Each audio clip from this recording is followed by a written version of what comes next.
Hi, everyone. On today's podcast, we're going to talk with Kerry Tuschhoff, the founder of Hypnobabies, about hypnosis as a pain management strategy during labor and the power of the mind.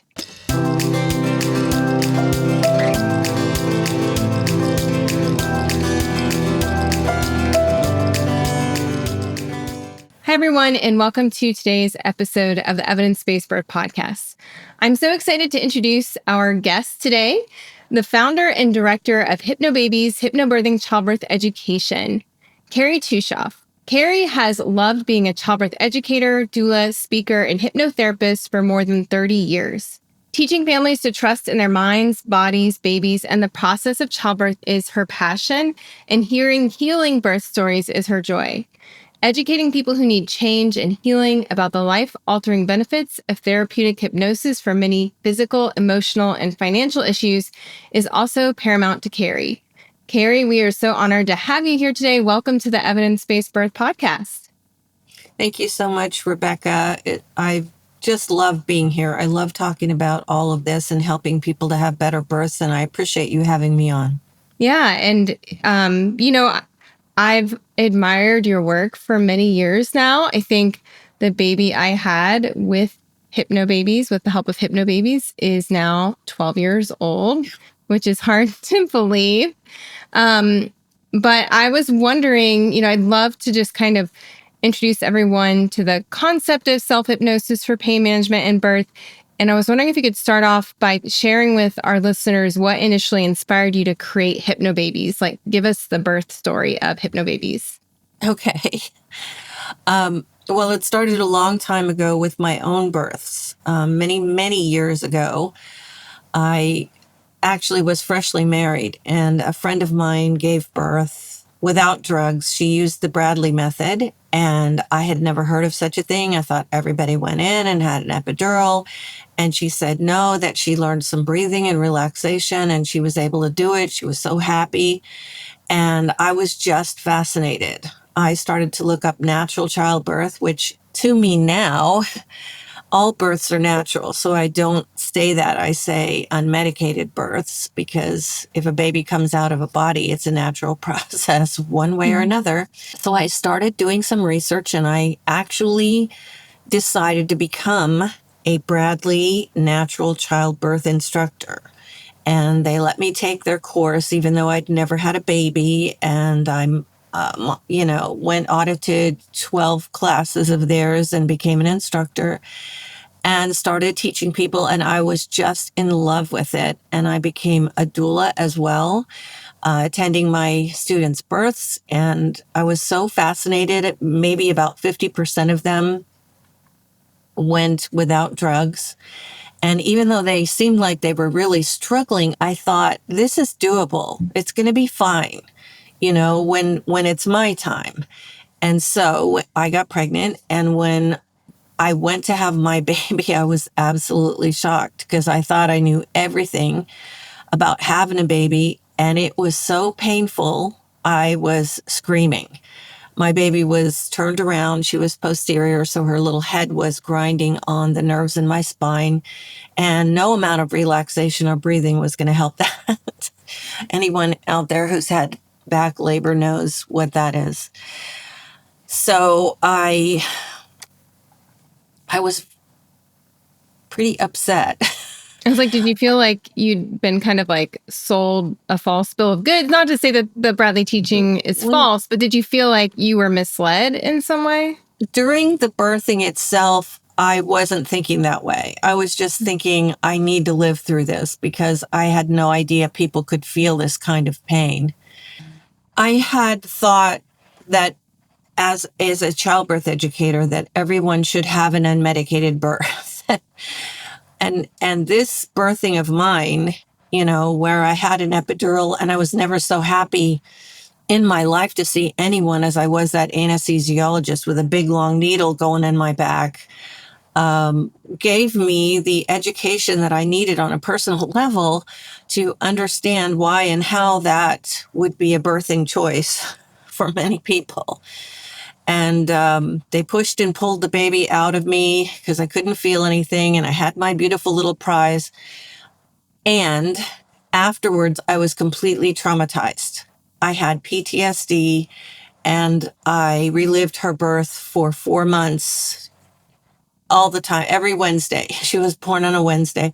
So it was very traumatizing for me to think that I didn't get the birth that I wanted, but that wasn't the main thing. The main thing was the intensity of the pain that I had not understood was actually a thing.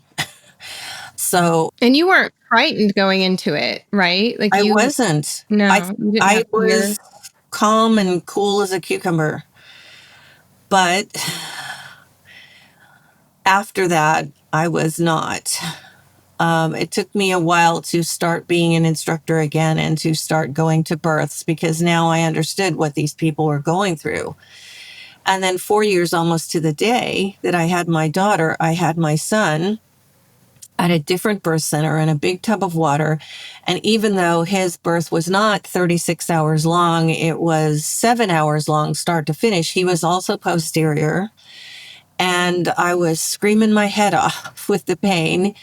And literally, I was screaming. My husband was pushing on my back during one contraction, and my sister was holding my hands out in front. I was squeezing the daylights out of them. And when I was done with it and I could hardly breathe from the pain, I looked up into my sister's eyes and she was sobbing. And she said, "It should never have to be this hard." And it's like a light bulb went on over my head. And I just went, well, you're not wrong about that. And I just decided right there in the middle of my birthing that even if I never had another child, and I didn't, that I was going to find a way that other people didn't have to go through this just to have an unmedicated, more holistic birthing experience, as many of us want. And I did. I saw a TV show after that about hypnosis for childbirth, and I started looking it up on the internet, and I went and got trained at a different hypnobirthing program, started to teach it, but it wasn't what I was looking for. I was I was going to the births of these students of mine, and it just wasn't what I was looking for. That was it. I was like, well, I have to create what it is that I want to teach. So I just went out and I studied hypnosis and I studied hypnotherapy. Then I became a hypnotherapist. Then I started studying techniques for pain management. And then I found a program called Gerald Kine's Painless Childbirth Program. And it was this wonderful man who just has passed a few years ago now, named Gerald Kine, and he had created a program to use in the office with hypnotherapists and pregnant people and one-on-one. And so I took that training and it filled in most of the gaps. It was all about real hypno-anesthesia, meaning the kind of hypnosis that, although rare, there are people who are allergic to medical anesthetics. So even though they need to have surgery, they can't have it because the allergy to those medications will, kill them or give them a really bad reaction. So they work with hypnotherapists ahead of time and they learn what's called hypno-anesthesia. They practice it many, many times and they use it during the birthing itself and afterwards for recovery. And that's what I was looking for. It was tremendous. And so when I was finished with that training, I asked Jerry, could I put these techniques, even though you've, made them for hypnotherapists, could I put them into a childbirth education program? And he said, absolutely. I can't wait to see what you create. And that was 23 years ago now.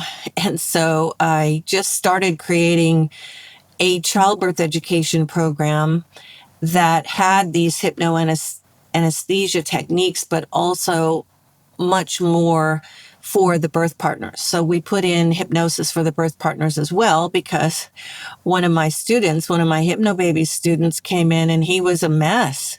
The mom was fine, but the dad, he was just a mess. So We created techniques for him to stay calm and relaxed before and during and after the birthing. And that made a huge difference. And along the way, our students, our hypno doulas, and our Hypnobabies instructors have all helped us to update Hypnobabies so that it is not only more evidence-based, but more techniques for everybody and Mm-hmm. ways to include everybody that in the different scenarios that they might choose to use Hypnobabies in. Mm-hmm. So that is how it all started. It started with a lot of pain and ended up with hundreds of thousands of people all over the world using these techniques and having a much easier birthing. So, Kerry, can you take us to like what is hypnosis? Because I think most people have a misconception that it's some kind of like woo-woo, swinging a coin on a necklace. And could you just explain what medical hypnosis is and also what self-hypnosis is? Because I remember from my training that was important as well. right. Well, most people think that hypnosis is what they see on the stage. There'll be a stage hypnotist and they pick somebody out of the audience and supposedly have power over them and make them quack like a duck or sing like Elvis. And therapeutic hypnosis is nothing like that. That's actually an entertainment. It's a show, and Mm-hmm. everybody wants to be part of it and have fun. Therapeutic hypnosis is very, very different. So, first of all, I'd like everybody to understand that we are in states of hypnosis all the time, every single day. So, anytime you're reading anything, whether it's a book, a magazine, a tablet, a laptop, anything Scrolling on you're your reading, phone.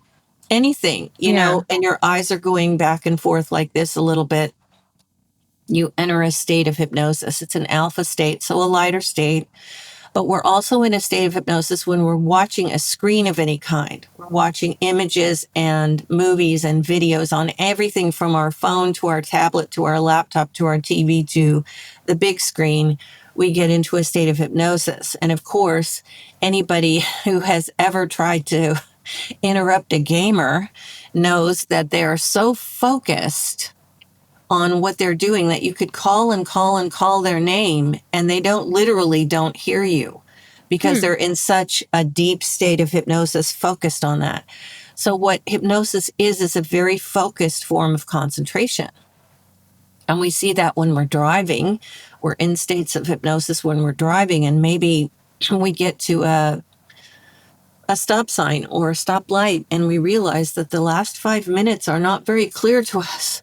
Sometimes we don't have a conscious memory of it at all. And it's because we were thinking about what was going to go on once we get to wherever we're going and stuff we need to do later that day. And so we were in hypnosis and our subconscious was driving. So we're in a state of hypnosis all the time. And And is that's it like a why, state of our brain, essentially? Like our brain waves are acting yes, differently? Okay. your brain waves slow down. And Hmm. there are different levels of that. An alpha state would be where the brain waves slow down a little bit and we get into a very relaxed, focused state. The state that that our students get into in Hypnobabies is theta, and it's very slow brain waves, very slow. It's not delta. Delta is sleep, but our brain waves are very slow. And if you could imagine that you have different parts of the mind, so the conscious mind would be a level at the top, and the subconscious would be a level down at the bottom. And in between, we have what's called the critical faculty. And it's kind of a filter. It lets, many things into the subconscious, whatever it deems would be helpful or reinforces what we already believe, because our subconscious is a vault of everything that we have ever seen or done or heard or experienced, thought, believed. It's all in a vault. So if whatever's coming in kind of matches with that, it lets it in. And what we need to do is give the subconscious new information. So we need to make that critical faculty take a nap so that we can go directly from the conscious level, which is up here, to the subconscious level, which is lower. And then when we get there, we introduce these new ideas, which is, it's all very, very positive. We're not taking anything out. We're just basically updating its software. So the software is currently in many people that childbirth is scary. You know, their mom had a tough time, their aunt, maybe they had a tough time last time, or all the videos that they watch on the internet, or, you know, birth stories that they read. And so the belief system is that this is a scary thing to be faced with trepidation. So first we're going to go in, and the first part of Hypnobabies is allowing us to understand and believe that childbirth is absolutely normal and natural and can be much more joyful, much more easy, much more calm, much more relaxed, much more comfortable than we ever knew before. So that's the first part of it. And we update that software and update it and update it and move on to another part of the program, which literally goes in and retrains our subconscious mind that the feelings, the sensations we're going to feel during birthing are there.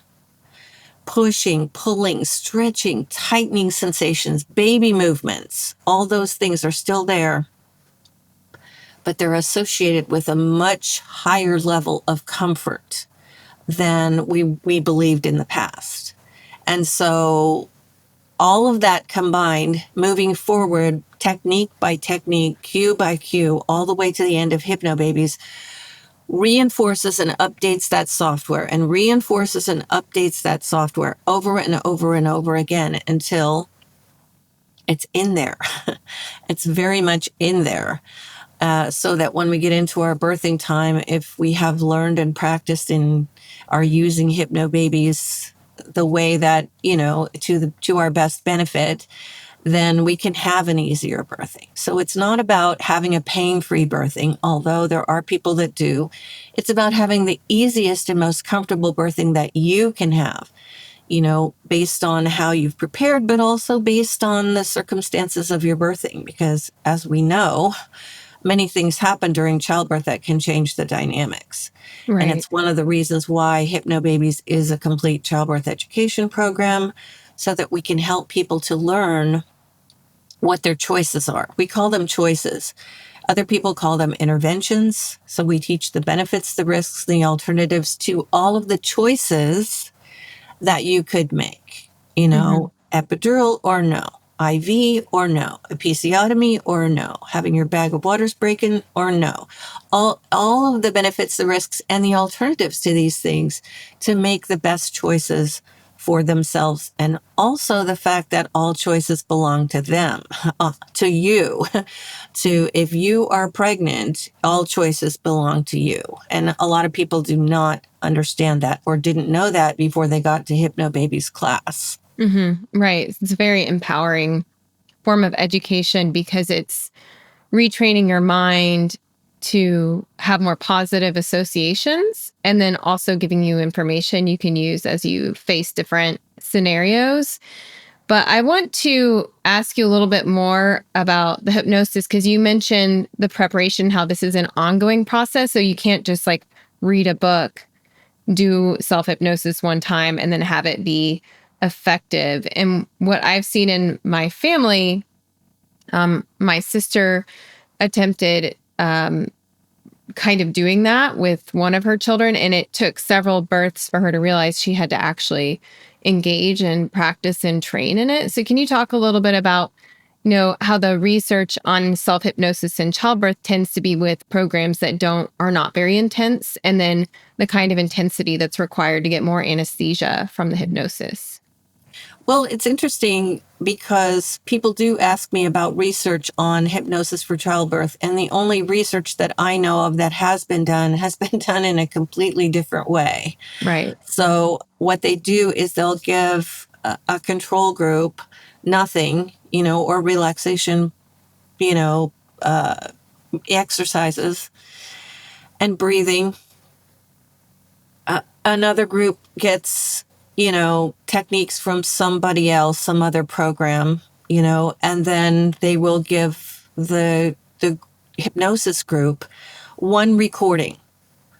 And it will be that they listen to that every single day, and whatever's on there, that is their hypnosis for childbirth. Okay. And then the results are that, yes, it helps. Mhm. That's all we got. So, what I learned being a pregnant person and a birthing person and a childbirth educator and a doula was that there has to be a lot more to having a more comfortable birthing than anything like that. I know many of my Bradley students, and Bradley is, oh my gosh, I learned so much from that course. It was just everything you need to know about having an unmedicated birthing. It really empowered you. And my students would get into a very relaxed state, which was wonderful. It did help them to have what we called in the Bradley method unnecessary pain. It's the rest of it, the pain that is caused by fear or, you know, um, belief systems basically about how awful this is going to be that really needed to change. And so that's where real hypnosis comes in. The very deep, somnambulistic state of hypnosis, way down deep, where we can have those theta waves, where we can then retrain and update the software over and over again with specific things. For instance, when your waters release, you will go even deeper into a state of relaxation, all the muscles around your baby. You will have even more hypno-anesthesia.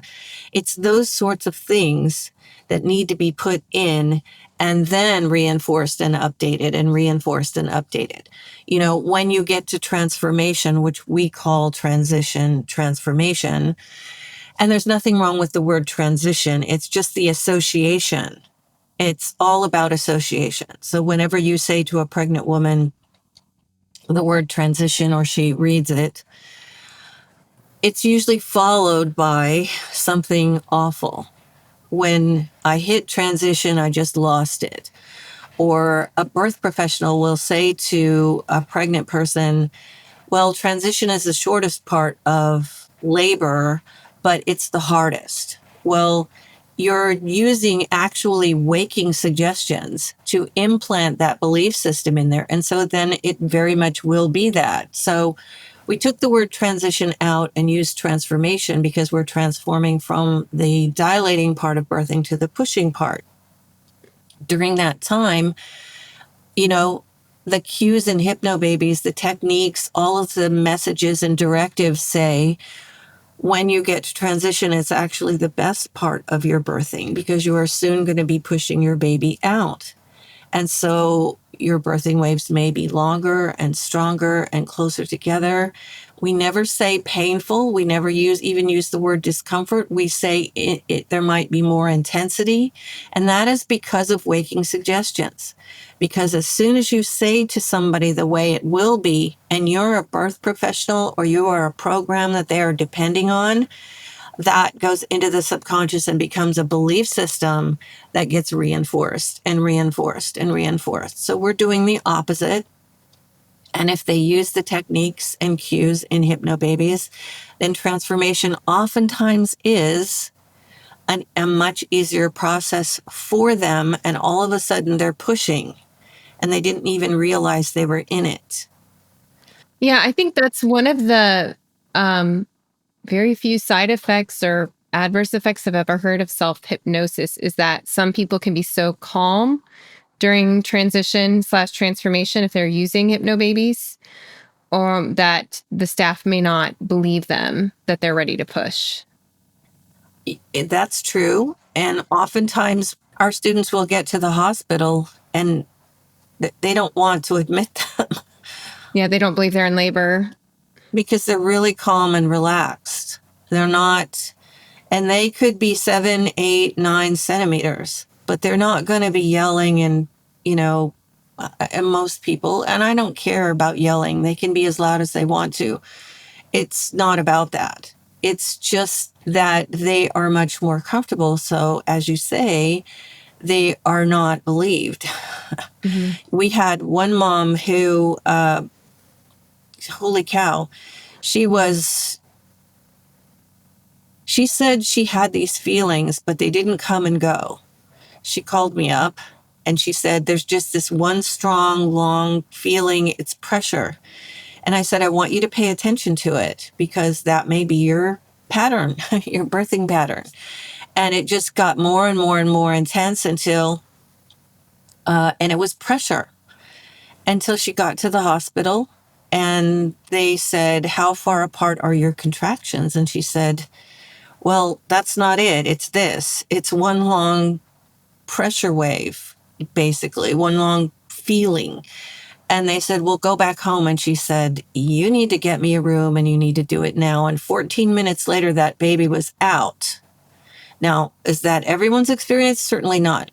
But we do teach people to pay attention to their bodily sensations, and they very much are in tune with their bodies and their babies because of the mind-body connection. Mm-hmm.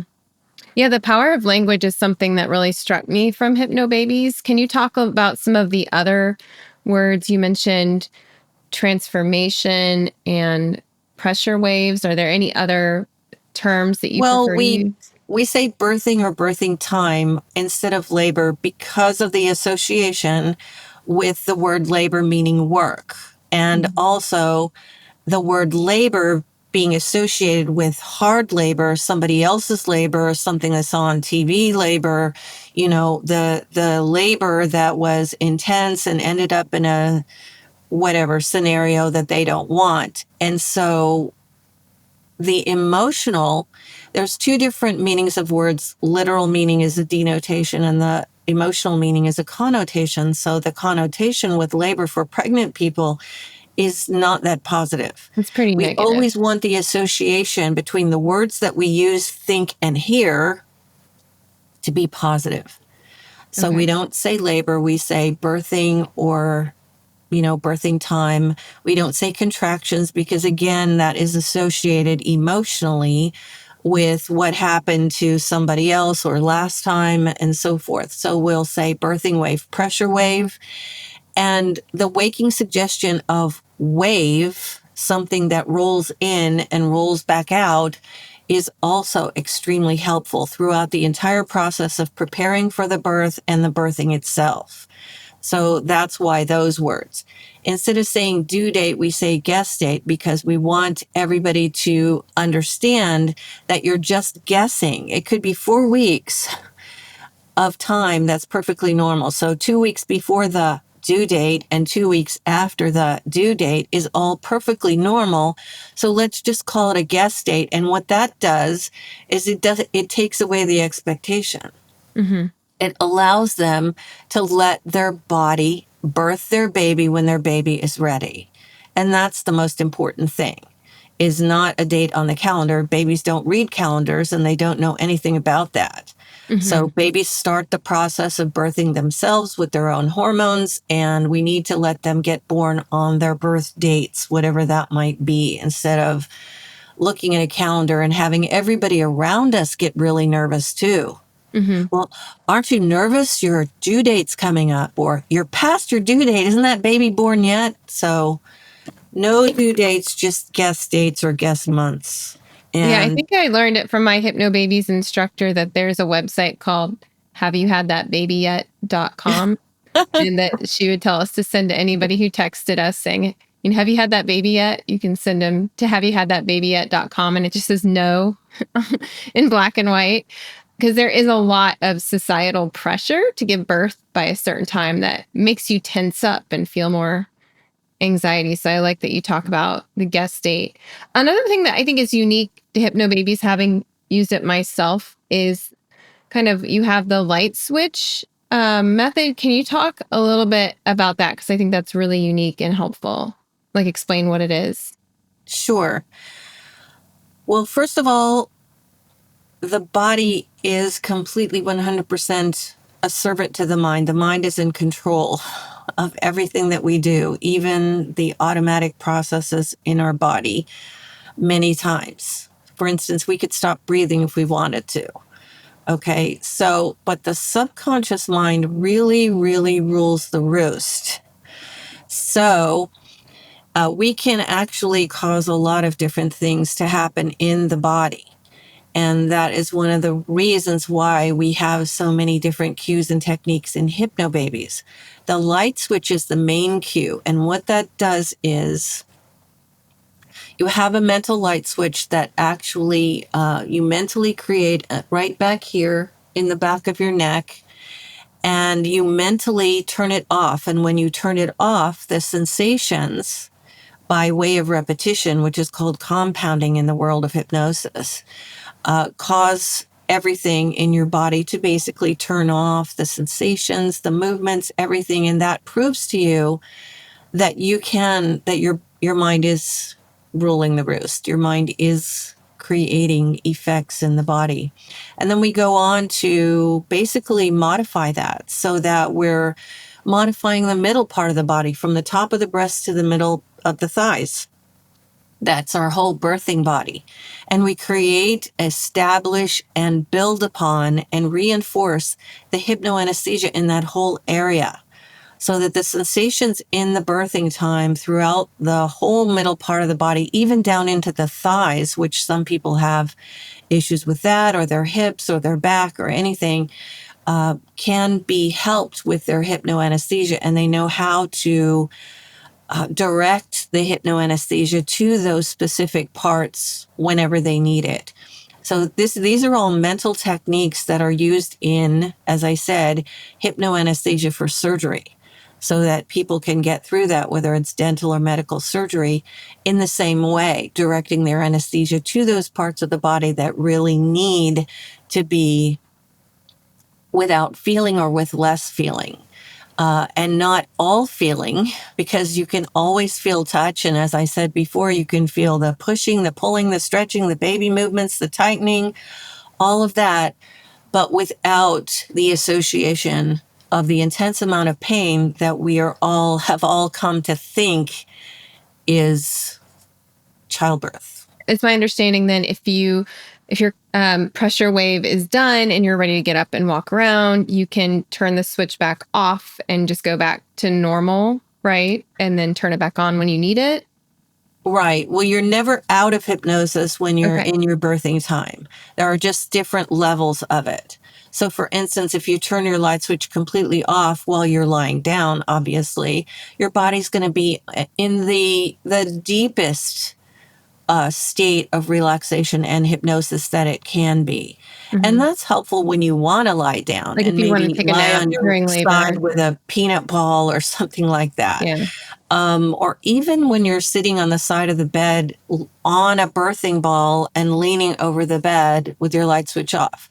Then when you want to get up and move around, go to the bathroom, talk, walk, eat, whatever, we have what's called eyes open childbirth hypnosis. That's used in between birthing waves.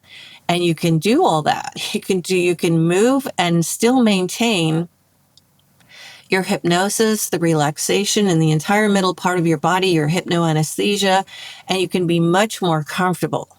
When I was teaching the other hypnobirthing thing, I was not happy. One of the things that didn't make me happy about it was that my students and then my doula clients, if they moved at all, their hypnosis was gone.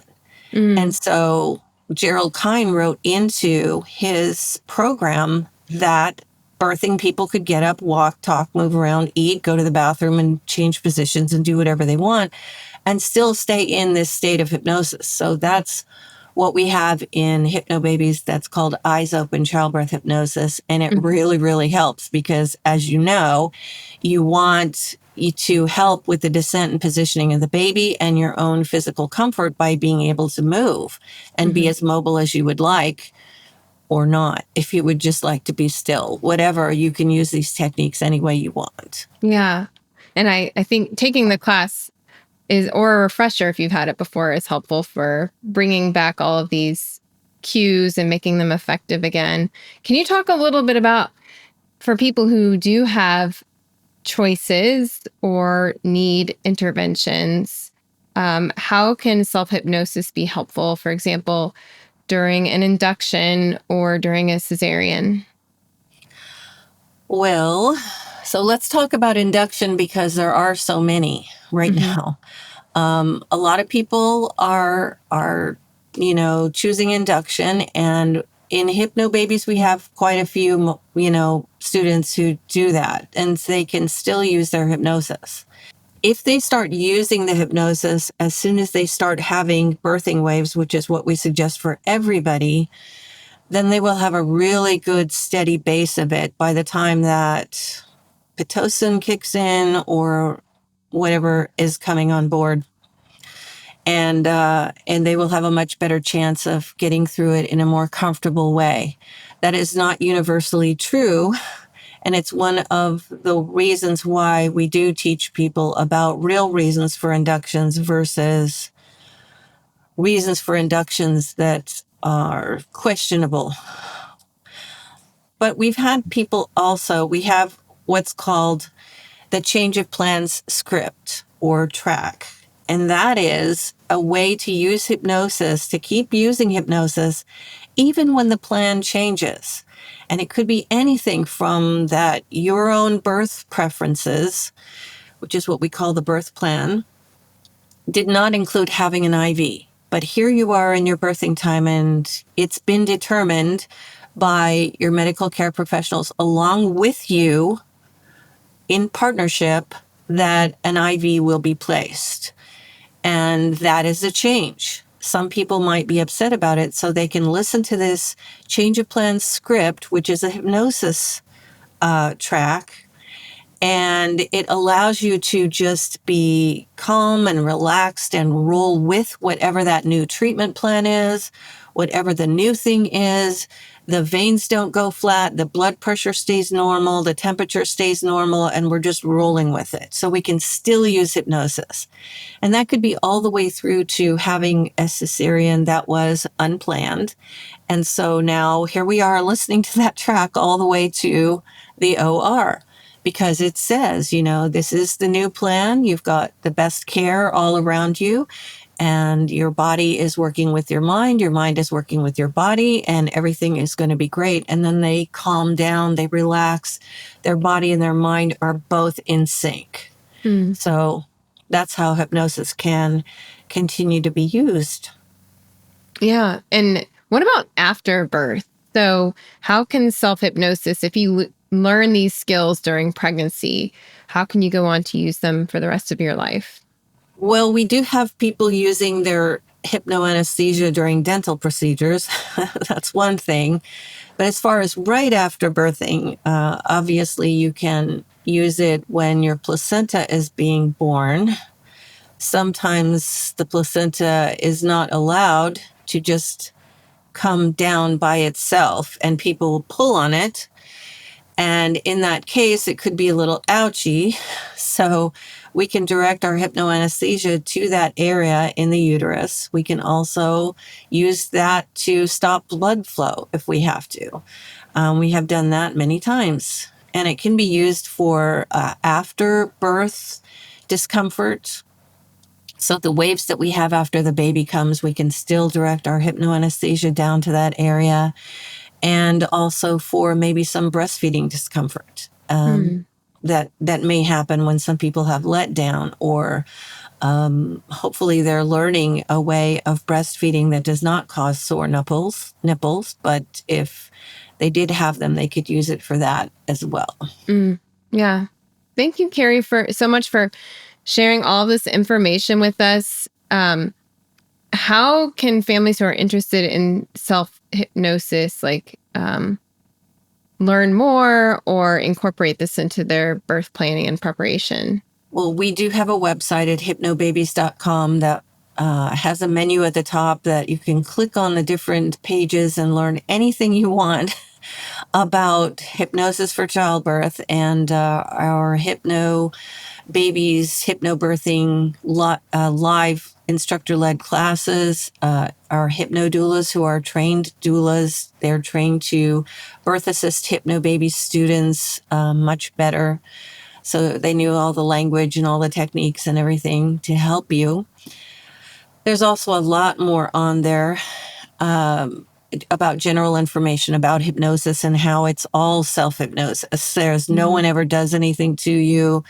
You know, enter hypnosis, you stay in hypnosis, you accept the suggestions, and you emerge from hypnosis at your own will 100% of the time. So there's a lot of information on there. We also have a Hypnobabies web store at hypnobabies-store.com.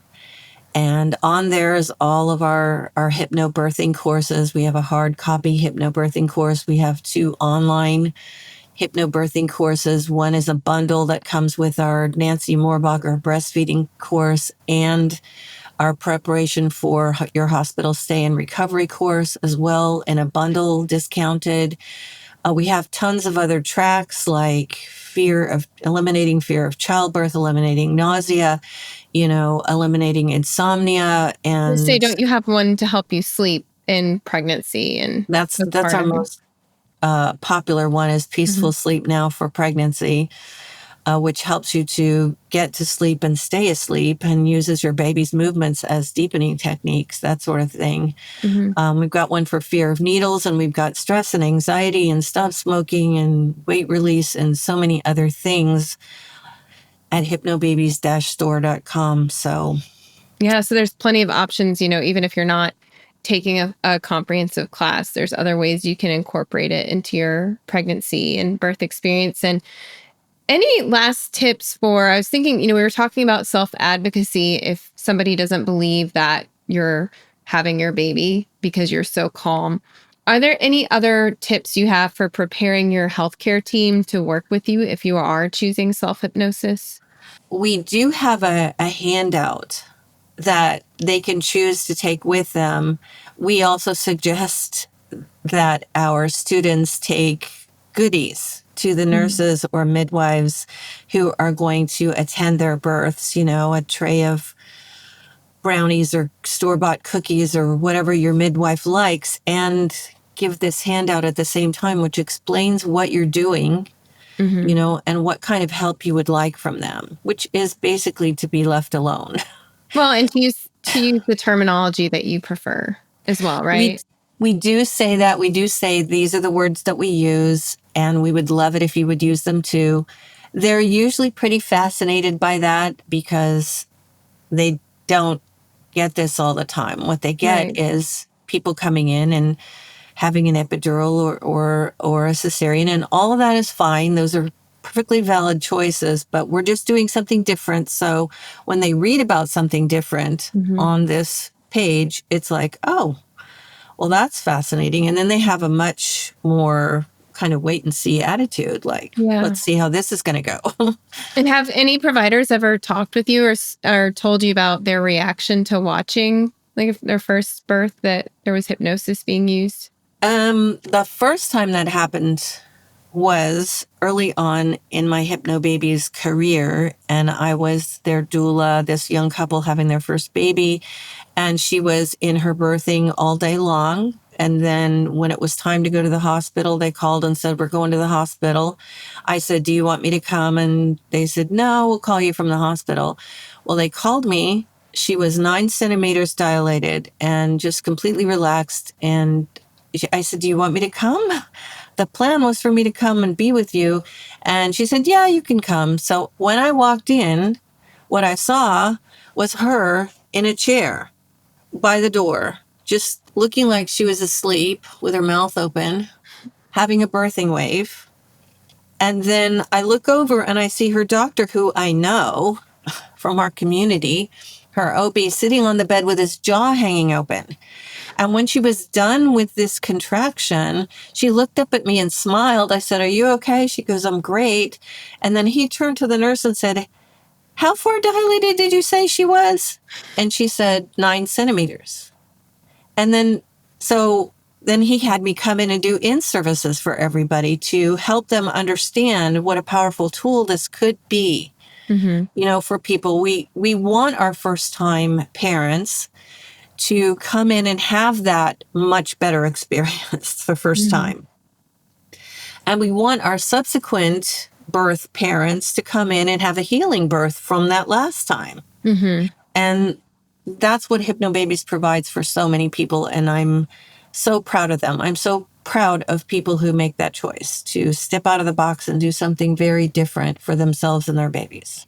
Yeah, and overcome all of the negative, societal connotations with using hypnosis for pain management and trying it and practicing it and seeing if it's helpful. So thank you, Kerry, so much for reminding all of us the power of words, language, and the power of the mind, and how something like this that's simple and low cost can help anyone in any birth experience. Yes, absolutely. It's what I live for. It's what I do.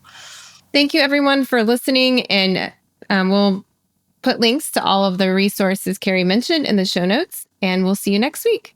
Thanks, everyone. Bye. This podcast episode was brought to you by the book Babies Are Not Pizzas. They're Born, Not Delivered. Babies Are Not Pizzas is a memoir that tells the story of how I navigated a broken healthcare system and uncovered how I could still receive evidence-based care. In this book, you'll learn about the history of childbirth and midwifery, the evidence on a variety of birth topics, and how we can prevent preventable trauma in childbirth. Babies Are Not Pizzas is available on Amazon as a Kindle, paperback, hardcover, and Audible book. Get your copy today and make sure to email me after you read it to let me know your thoughts.